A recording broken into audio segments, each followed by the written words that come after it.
Samajwadi party के राष्ट्रीय अध्यक्ष अखिलेश यादव देवरिया पहुंचे। यहां पर उन्होंने देवरिया हत्याकांड के मृतकों को श्रद्धांजलि दी। इसके साथ ही उन्होंने बीजेपी पर जमकर हमला बोला।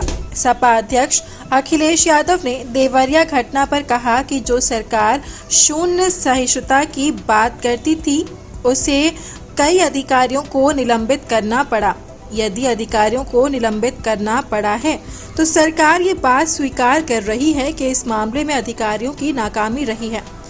वहीं सपा अध्यक्ष ने कहा कि देवरिया कांड शासन, प्रशासन और न्याय के लिए एक चुनौती है। बता दें कि अखिलेश यादव ने देवरिया के ग्राम फतेहपुर में हुई घटना में मृतकों को श्रद्धांजलि अर्पित की, परिजनों से संवेदना प्रकट की। इस दौरान मीडिया से बात करते हुए सपा अध्यक्ष ने कहा कि मैं मानता हूं डीएम ने जो बात कही है कि रेटिलिएशन में घटना हुई। प्रेम यादव की जान नहीं जाती तो किसी की जान नहीं जाती। आखिरकार सरकार क्यों इस बात को छुपाना चाहती है कि प्रेम यादव को बुला करके मारा और किसने मारा? आप बताइए, क्या सुल्तानपुर में एक ब्राह्मण डॉक्टर को ड्रिल से नहीं मारा गया? क्या उनके परिवार के बच्चों को आपने गले लगाया?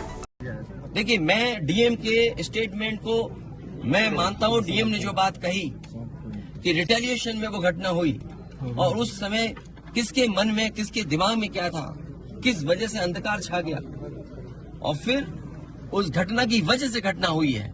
और घटना वो भी गलत है, घटना ये भी गलत है। अगर ये सवाल आप पूछते हैं मासूमों के लिए, मासूमों की कभी जान नहीं जाती। अगर प्रेम यादव की जान न गई होती तो प्रेम यादव की जान नहीं जाती तो किसी मासूम, किसी की जान नहीं जाती। आखिरकार सरकार क्यों इस बात को छिपाना चाहती है कि प्रेम यादव को बुला करके मारा और किसने मारा, धारदार से कैसे मारा? और यही नहीं, आप बताइए, सुल्तानपुर में क्या एक ब्राह्मण डॉक्टर को ड्रिल से नहीं मार दिया? ड्रिल से क्या ड्रिल से नहीं मारा? क्या उनके परिवार के बच्चों को आपने गले लगाए? क्या उनके परिवार के सदस्य अस्पताल मिलने गए? क्या आपने सोशल मीडिया के लिए वो तस्वीरें खिंचवाई कि उनसे गले मिलते हुए तस्वीर खिंचा लें? मैं जानता हूं दुख किसी के जाने का, किसी के खोने का।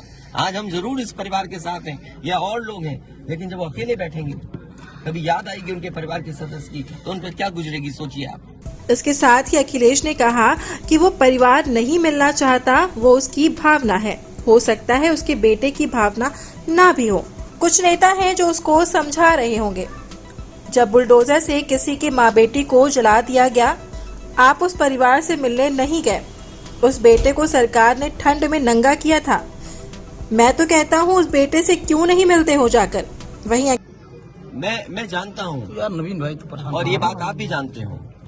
और जब मैं पहुंचा हूँ तो मैंने वो बाइट भी सुनी है, एक चैनल के माध्यम से कुछ खबर आई, हालांकि मैं सिग्नल या उसके नेटवर्क ना आने की वजह से मैं नहीं सुन पाया।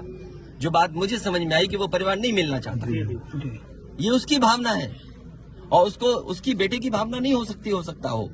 कुछ ऐसे नेता हैं जो उसको समझा रहे होंगे कि तुम मत मिलना, तुम उनको नीचा दिखा दो, अपमानित कर दो। सवाल ये नहीं, हम किसी के भी दुख में शामिल होने आए हैं। इसीलिए मैंने कहा, आपने जब बुलडोजर से किसी की माँ और बेटी को जला दिया गया और बुलडोजर चल गया, आप उस परिवार के उस बेटे से मिलने नहीं गए।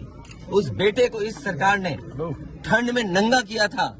अरे हम तो कहते हैं उस बेटे से तुम क्यों नहीं गला मिलते हो जाकर के, क्यों नहीं मिलते जाके सरकार? अखिलेश यादव ने कहा कि योगी की सबसे बड़ी परिभाषा यही है कि जो दूसरों को दुख को अपना दुख समझे। मुख्यमंत्री को किसी के साथ भेदभाव नहीं करना चाहिए। वो मुख्यमंत्री उत्तर प्रदेश के हैं। किसी भी घटना से राजनीतिक लाभ नहीं लेना चाहिए। ये जो बुलडोजर चलाने की भाषा है, जो बुलडोजर चलाने की संस्कृति है, ये मत समझिए बुलडोजर में दिमाग नहीं होता है। अगर बुलडोजर न्याय देने लगा तो अगली सरकार भी यही करेगी। इसलिए मैं सोचता हूं कि अगर आप योगी हैं, योगी की परिभाषा यही है, दूसरे का दुख अपना दुख समझे। आप अपना गिराते हैं तो मुआवजा लेते हैं।